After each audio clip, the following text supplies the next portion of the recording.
Hey guys, welcome back. In this quick tutorial, I'll show you how to delete your Archero 2 account.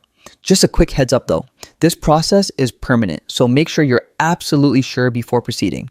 Let's get started. First, open Archero 2 and tap on the 3-bar menu icon at the top left corner of the screen.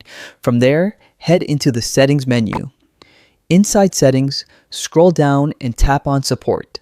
This is where you'll find the option to contact the game support team. At the bottom of the support page, tap on Contact Us. Here, you'll need to write a short request asking them to delete your account. Make sure to include your player ID in the message so they can find your account. You can copy your ID from the settings page before opening support. Also, enter a valid email so they can confirm your request.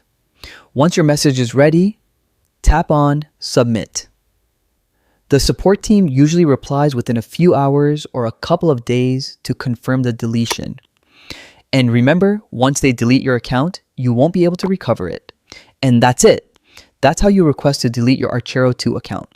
If this video helped you out, make sure to hit like, subscribe, and check out my other Archero tutorials.